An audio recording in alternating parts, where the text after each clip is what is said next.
ريس جيش قلبي ويفدينا نودي روز مأسى أزرجاني نودي روز مأسى أزرجاني نودي روز مأسى أما سودش كده قصابي هردم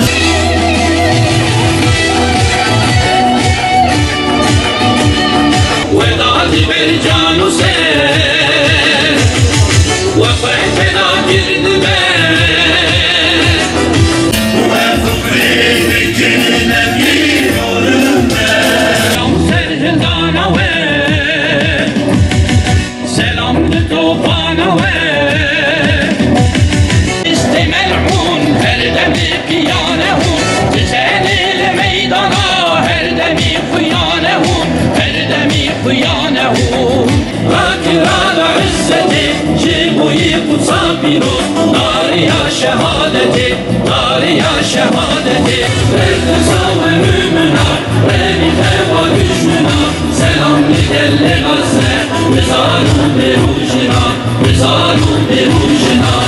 Bismillahirrahmanirrahim. Bilin ki Allah kendi yolunda sağlam örülmüş bir duvar gibi kenetlenmiş saflar halinde çarpışanları sever. Saf suresi 4. ayet-i kerime. Aksa tufanıyla başlayan izzetli direniş 200 günü aşkın süredir devam etmektedir. Siyonist vahşet ve soykırıma karşı tüm varlıklarıyla mücadele eden Gazze'li, Filistinli mücahitlere ve Kudüs davasına omuz veren tüm direniş erlerine selam olsun.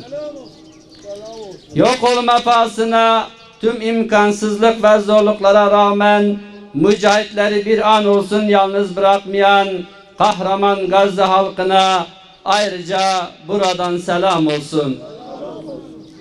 Kardeşliğimizin Aksa ve Kudüs davasına bağlılığımızın nişanesi olarak her hafta olduğu gibi yine burada toplanmış bulunmaktayız.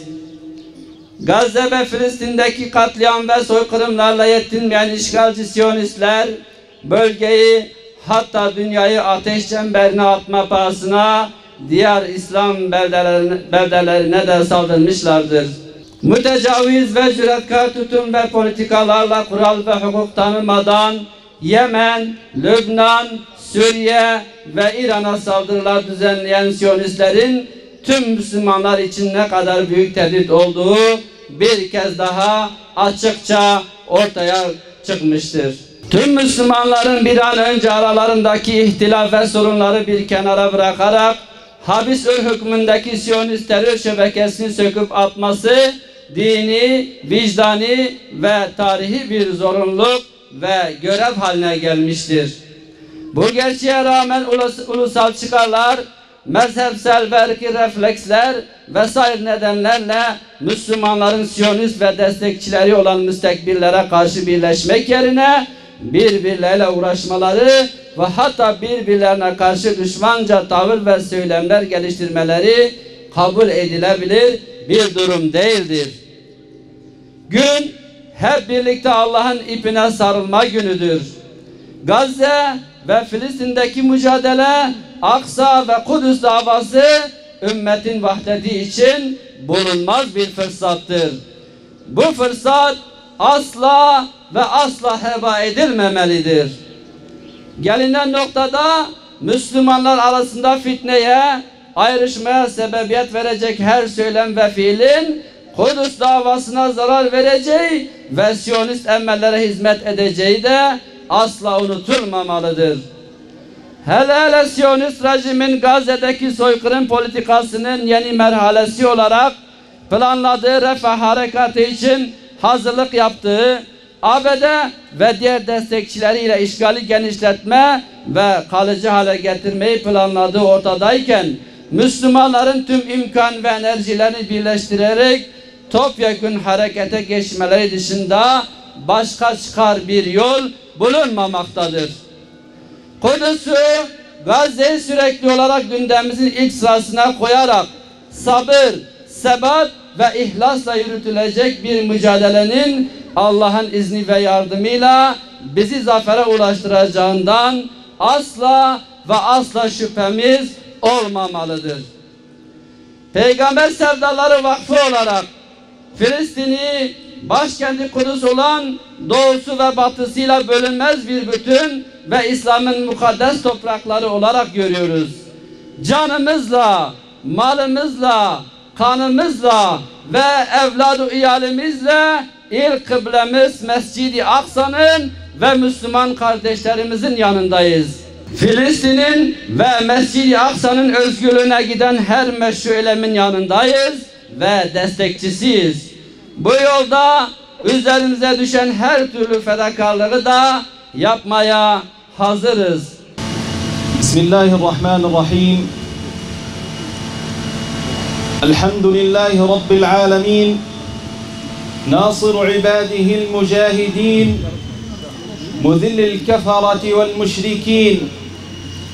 Vessalatu vesselamu ala nebiyyinel emin. وعلى صحبه وأتباعه بإحسان إلى يوم الدين. سبحان الذي أسرى بعبده ليلا من المسجد الحرام إلى المسجد الأقصى الذي باركنا حوله لنريه من آياتنا إنه هو السميع البصير. وقال رسول الله صلى الله عليه وسلم تركت فيكم ما إن تمسكتم به لن تضلوا بعده. صدق رسول الله فيما قال أو كما قال. Bismillahirrahmanirrahim. Hamd alelerin Rabbi olan Allahu Teala'ya, selat ve selam da Resulullah sallallahu aleyhi ve sellemin üzerine olsun. Allahu Teala İsra suresinde buyurduğu üzere kulunu bir gecede Mescid-i Haram'dan Mescid-i Aksa'ya bazı nimetlerini göstermek üzere kendisi Mescid-i Aksa'ya götürdü. Resulullah sallallahu aleyhi ve sellem de hadis-i kerimede buyuruyor ki ben size iki şeyi bırakıyorum ki onlara tutunursanız kurtuluşa erersiniz. Bunlardan birisi Kur'an-ı Kerim, diğeri de sünnet-i kerimedir. ما هو الذي تركه فينا صلى الله عليه وسلم الذي إن تمسكنا به لن نضل بعده أبدا ألا وهو كتاب الله عز وجل والذي ذكر في الآية الأولى من سورة الإسراء سبحان الذي أسرى بعبده ليلا من المسجد الحرام إلى المسجد الأقصى. جاءت هذه الآية المباركة لتوضح الارتباط الوثيق للمسجد الأقصى في عقيدة المسلمين أجمعين. Resulullah sallallahu aleyhi ve sellemin hadisine buyurduğu üzere iki şeyi bırakmış. Bunlar Kur'an ve sünnettir. Biz bunlara tutunursak dalalete sapmayız. Ve işte bize bıraktığı Kur'an-ı Kerim'de İsra suresinde Allahu Teala Peygamber Efendimiz'i Mescid-i Haram'da Mescid-i Aksa'ya götürdüğünü söylüyor ki bu Mescid-i Aksa'nın bizim akidemizde ne kadar kıymetli bir yere sahip olduğunu göstermek için bize bir işarettir. والذي يعزز هذا الارتباط في عقيدتنا المسلمين أن المسجد الأقصى هو أولى القبلتين وثاني المسجدين وثالث الحرمين الشريفين. لذلك فالمسجد الأقصى يعتبر وقف للأمة أجمعين، وقف لهذه الأمة الإسلامية، فهو ليس حكر على مسلمين فلسطين فقط، وواجب الدفاع عنه فرض على كل المسلمين، فرض على كل من يشهد لا إله إلا الله محمد رسول الله. Mescid-i Aksa bizim ilk kıblemiz, iki mescitten birisi ve bununla beraber Allah-u Teala'nın yeryüzünde Müslümanlar için belediği 3. harem-i şeriftir. Mescid-i Aksa bizim akidemizdir. Sadece Filistinlerin sahip olduğu bir yer değil, bütün ümmetin bir parçasıdır ve biz Müslümanlar La ilahe illallah kelimesini söyleyen, tevhid sözünü söyleyen herkesin sahip çıkması gereken bir ümmetin vakfıdır. وأني في هذه الفعالية المباركة في مدينة ديار بكر أجد فيكم تطبيقا لقول رسولنا الكريم صلى الله عليه وسلم مثل المؤمنين في توادهم وتراحمهم كمثل الجسد إذا اشتكى منه عضو تداعى له سائر الجسد بالسهر والحمى. Ve ben bugün bu mübarek şehirden, Diyarbakır'dan görüyorum ki sizler Resulullah sallallahu aleyhi ve sellem şu hadisini tatbik ediyorsunuz. Resulullah şöyle buyuruyor. Diyor ki ümmet tek bir vücut gibidir. Bir azasında bir sıkıntı çıktığı zaman, bir ağrı olduğu zaman diğer azaları da bundan etkilenirler. İşte siz de Filistin'de olan bir yarayı burada hissediyorsunuz ve bunu gösteriyorsunuz. ومن هنا ومن مكان هذا أنقل لكم سلام أهلي وإخواني في غزة فالسلام عليكم يا أهل ديار بكر جميعا وبوركت هذه الفعالية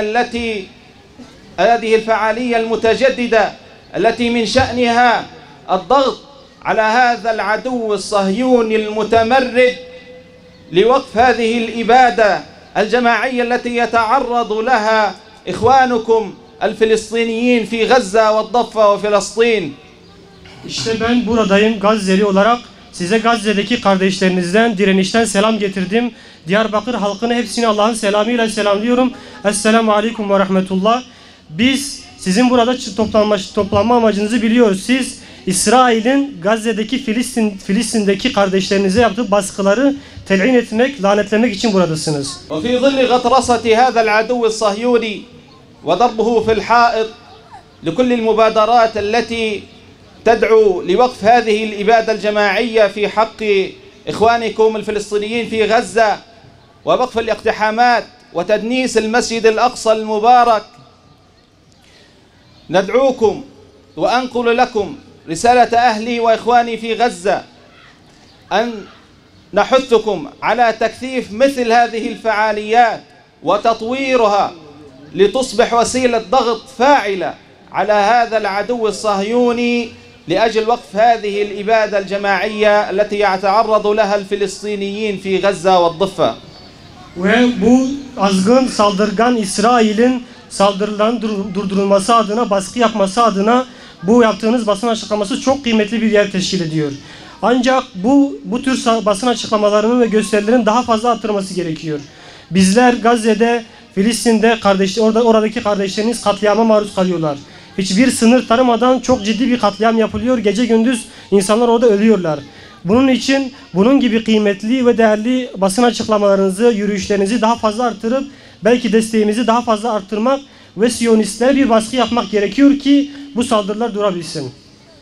يدا بيد وتطبيقا لآيات الله وأحاديث رسول الله ومع هذه الأمة الإسلامية وتوحدها نستطيع وقف هذا العدوان وهذه الإبادة والمجازر وبإذن الله يدا بيد نستطيع أن ندحر هذا العدو الصهيوني عن المسجد الأقصى المبارك وإنهم يرونه بعيدا ونراه قريبا والسلام عليكم ورحمة الله وبركاته.